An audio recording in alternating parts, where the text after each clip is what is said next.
यूट्यूबच्या नावाने चांगलं असं म्हणून मी माझी भांडी घासण्याचा जो कार्यक्रम आहे तो सुरुवात केलेला आहे.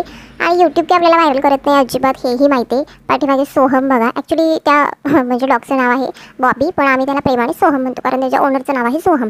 तर इथे भांडी आपल्या महिलांचं कसं असतं बघा ना, सुरुवात होते भांड्यांपासून कावाची आणि एंडसुद्धा होतो भांड्यांपासूनच. यूट्यूबला मी चाकूसुद्धा दाखवलेला आहे, काय करावं आणि काय नको असं झालं आहे सगळं. इतके कष्ट घेऊन यूट्यूब काय आपल्याला व्हायरल करत नाही, काय नाही. आणि हा आहे माझा काळा कुकर, हा जन्मतच काळा आहे, मी त्याला स्वतःहून काळा नाही केलेला. हे बघा, ही आली नाचत दोन्ही पायावर, सॉरी 4 पायावरती, आणि गेली नाचत. लुकतुडिंबी आमची लुकूबाई देखण्या तोंडाची. या बसा मांडीवर. मॅडम आल्या आमच्या, स्वीट मॅडम. तुम्हाला काय बोलायचं आहे? हाऊस अशी करते.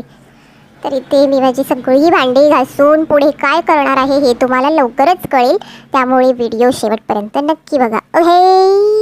गुड इव्हनिंग सगळ्यांना, welcome back to my new blog. तर आज मी छान असा मस्त सगळ्यांच्या आवडीचा स्वयंपाक जेवण करणार आहे. तर आज आहे मस्त असा पुरणपोळीचा बेत आणि मी नेहमीच साखरेची पुरणपोळी करते आणि ती कशी करायची याचा in detail video me already बनवलेला आहे, त्याची लिंक मी डिस्क्रिप्शन बॉक्समध्ये देईन. दम लागला बोलता बोलता. तर तुम्ही नक्की चेकआउट करा, इंटरेस्टेड असेल तर जा त्या लिंकवरती क्लिक करा आणि बघा. आता मी पुरण वगैरे सगळं काही करून घेतलेलं आहे, मी तुम्हाला दाखवते काय काय करायचं राहिले, काय काय नाही. आणि मी कटाची आमटी अजून शेअर नाही केली, तर ती आज मी तुमच्याशी शेअर करणार आहे. चला बघूया मी काय काय उजेड वाढला दाखवते तुम्हाला. तर हे आहे पुरण, ठीक आहे. तर गुळाच्या ऐवजी फक्त साखरेचा वापर करायचा. तर इथे मी हे बनवून घेतलं आहे. इथे आहे हे पीठ मळून ठेवलेलं होतं आधीच. इथे मी हा कट काढून ठेवला आहे, म्हणजे एळवणी म्हणतात आमच्या इकडे याला. आता याला लागणारा आपण मसाला तयार करून घेऊयात. ठीक आहे, इथे मी मिक्सरचं भांडं घेतलं आहे. यामध्ये मी पुरण वाटलं होतं, म्हणजे डाळ वाटली होती, त्यामुळे मी काही हे क्लीन करून घेणार नाही आहे. आता यामध्ये मी 1 चमचा हे मगज बी घालणार आहे, हा थोडासा 1 गड्डा लसूण आणि 2 चमचे हा सुक्या नारळाचं कीस आहे, ठीक आहे. आणि आता यामध्येच मी घालणार आहे ही कोथिंबीर. आता यामध्ये थोडंसं पाणी घालून फाईन याची पेस्ट करून घेऊयात. ठीक आहे, मी मसाला वाटून घेतलेला आहे, छान अशी फाईन पेस्ट झाली आहे. आता आपण आमटीला फोडणी देऊयात.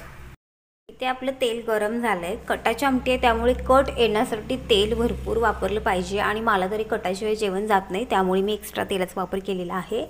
1 चमचा मोहरी टाकायची आहे. मोहरी छान तडतडली की जिरे आणि कढीपत्ता टाकून घ्यायचा आहे, हे सगळ्यांनाच माहिती आहे, ठीक आहे. जिरे महाग झाले त्यामुळे अगदी अर्धा चमचा, हे बघा हे बघा हे बघा. हां,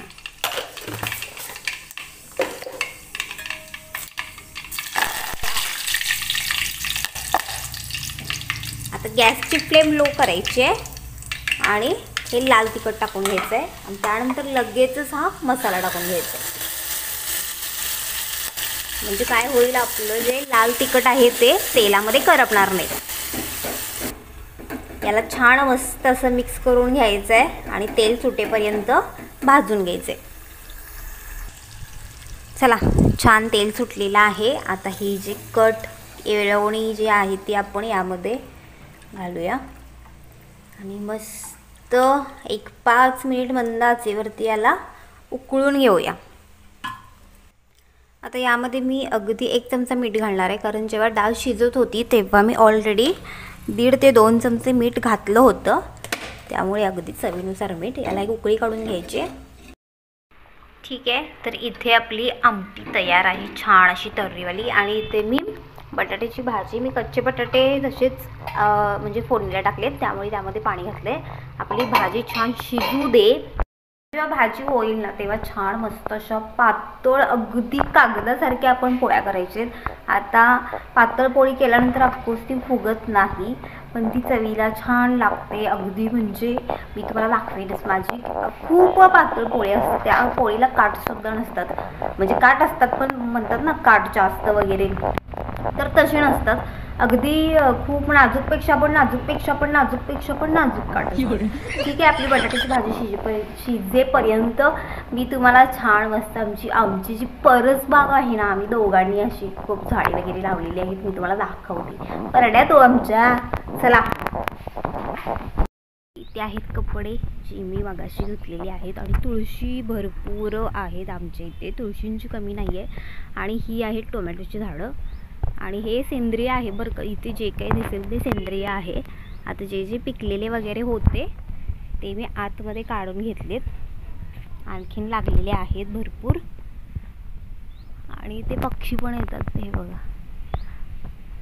दिसला का? हां ठीक आहे, चला. इथे ही तुळस आहे, तुळस भरपूर आहेत. आणि हे आहे आंब्याचं झाड, कोणत्या बरं, खोबऱ्या आंब्याचं झाड आहे हे. आणि हे जी 3-4 जी दिसत आहेत झाडं, 1 2 तिकडे 1 3 आणि हे 1 4, हे आहे थाई पेरूचं. थाई पेरू माहिती ना सगळ्यांना, खूप मोठा असा आहे तो, त्या पेरूचं झाड आहे. इथे पण तुळशी ढीग हो आमच्या इथे, ही पण तुळस. इथे पण हे छोट्या पेरूचं झाड आले, हेही आम्ही दोघांनीच लावले. आणि इथे जितक्या तुळशी दिसत आहेत ना, त्या सगळ्या निलेशने म्हणजे लावलेल्या आहेत. इथे तुळस आहे, सगळीकडे तुळसच आहे, तुळशी बाग आहे आमची. ही आहे सदाफुलीच आहे नाही, बघा बाबा, आम्हाला काही कळत नाही, ठीक आहे. आणि इथे हे आहे पपईचं झाड, त्याला पपई लागलेत. आणि ह्या कोणत्याही झाडावरती, जी कोणतीही झाडं तुम्हाला दिसतील त्या कोणत्याही झाडावरती कसल्याही प्रकारची औषध फवारणी आम्ही केलेली नाही आहे. हे जे काही आले ते सेंद्रिय आले. अरे बापरे, घाबरले. आणि इथे पण आहे पपईचं झाड, पपई लागलेत, हे बघा.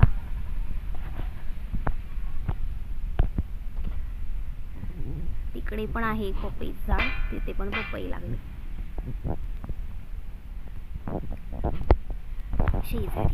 आमच्या शेजारी. आणि हे आहे अंजीरचं झाड, हे बघा, अंजीर लागले, अंजीर दिसलं का? आणि हे सगळं काही ऑर्गॅनिक आहे, यावरती आम्ही औषध फवारणी अजिबात केलेली नाही आहे. हे सुद्धा अंजीरचं झाड आहे, हेही अंजीरचं झाड आहे. इथे छोटंसं मी कढीपत्त्याचं लावलेलं आहे रोप. आणि इथे आलेलं आहे हे झेंडू. आणि हे जे तुम्हाला दिसते, इथे आम्ही पक्ष्यांना पाणी ठेवतो. तुम्हीही तुमच्या टेरेसवरती किंवा ह्याच्यावरती पाणी ठेवत जा, त्यांना तहान लागते. आणि फक्त पाणी नाही ठेवत, त्यांना हे असे तांदूळ वगैरे जे काय असतं ना आपलं, ते टाकतो त्यांना खायला. लकुडीने टोमॅटो संपवले आमच्या. लकुडी आमची टोमॅटो खाते. डुकरा कशी दिसते ग देखण्या तोंडाची. तर ही आहे आमची छोटीशी फरसबाग, परडं आमचं. इथे पाणी आम्ही भरून ठेवलंय. तुम्ही सुद्धा ना पक्ष्यांना पाणी वगैरे ठेवत जा. तर अशी होती आमची छोटीशी परसबाग. आणि पुढे सुद्धा भरपूर झाडं आहेत, जांभळीची आहेत, परत तुळशी तर आहेतच, तुळशी भरपूर आहेत. परत जसवंदीचं आहे, कढीपत्त्याची आलेली आहेत, खूप झाडे आहेत. आणि पक्ष्यांना आम्ही असं पाणी का ठेवतो माहिती आहे का, तर त्यांना ना आता ही भरपूर प्रमाणामध्ये होणारी जंगलतोड म्हणा, वाढतं प्रदूषण, त्यांचं म्हणजे माणसामुळे, आपल्यामुळेच त्यांचं जे काही जगणं आहे ते मुश्किल झालं आहे.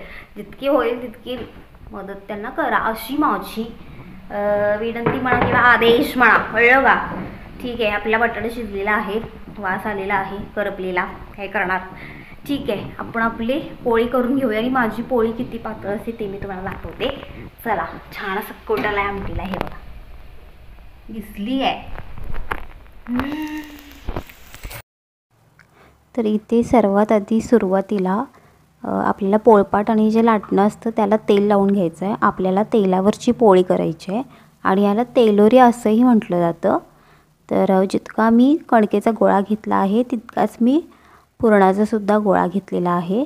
आणि असा एक उंडा टाईप करायचा, थोडासा जो गोळा आहे ना पुरणाचा तो तेलामध्ये डीप करून या पद्धतीने याला सील करून घ्यायचं. त्याचं जे तोंड आहे ना ते बंद करायचं. आता असं मी पोळी का थापून घेते मी तुम्हाला सांगते. जेव्हा आपण पोळी लाटतो ना तेव्हा सगळीकडे जे पुरण आहे ते पसरलं जातं. त्यामुळे चारी बाजूनी म्हणजे अर्ध्यापेक्षा जास्त पोळी अशी थापून घ्यायची, म्हणजे पुरण अगदी काटोकाट भरलं जातं. काटोकाट पूर्णपणे म्हणजे काठापर्यंत भरलं जातं पुरण आणि अजिबात काठ रिकामे राहत नाहीत. अगदी पातळ जसा आपला कागद असतो ना त्याच्यापेक्षाही पातळ माझी पोळी असते. आता इथे माझी पोळी लाटून झाली आहे आणि जो आपला तवा चपातीचा तवा असतो त्यावरतीच मी भाजते. खरं तर पोळी भाजण्याचा जो तवा आहे तो वेगळा असतो. तर इथे तुम्ही बघू शकताय एक साईड भाजून घेतली आहे. आता दुसरी जी पोळी मी लाटणार आहे त्याच पद्धतीने लाटणार आहे.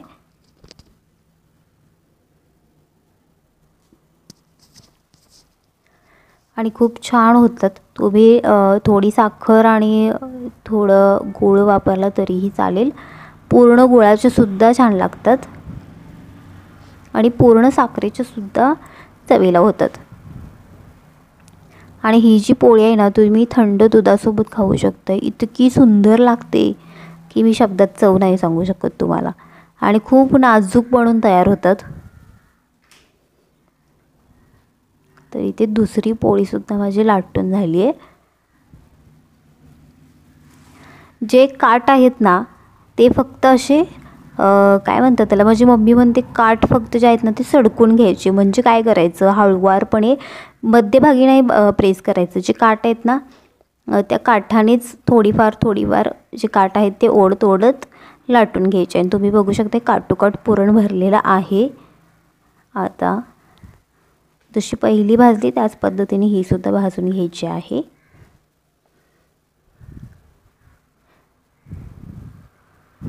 तर मी ते पोळी उलटण्यासाठी थोडासा चाकूचा उपयोग करते. म्हणजे पोळी जेव्हा पूर्ण भाजली जाते तेव्हा त्याच्या कडा लूज होतात. आणि ही पोळी आपली भाजून झाली आहे. तुम्ही बघू शकताय सुंदर नाजूक साजूक माझ्यासारखी. तर इथे तुम्ही बघू शकताय आपल्या सगळ्या पोळ्या बनवून झालेल्या आहेत आणि पूर्ण काठापर्यंत पुरण पसरलेलं आहे. तुम्हाला दिसत असेलच कुठेही काठ रिकामा राहिलेला नाही. आणि तुम्ही बघू शकताय अजिबात माझे काठ दिसत नाही आहेत. आणि इतकी सुंदर नाजूक अशी पुरणपोळी बनून तयार होते हे बघू शकताय तुम्ही. खूप छान लागते. हे बघा पूर्ण काठापर्यंत पुरण गेलंय.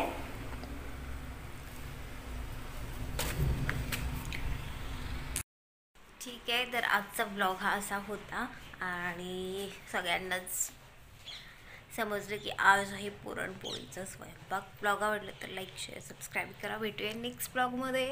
तोपर्यंत टेक केअर, काळजी घ्या. तुम्हाला जर काही झालं तर माहिती आहेच तुम्हाला. Okay, bye.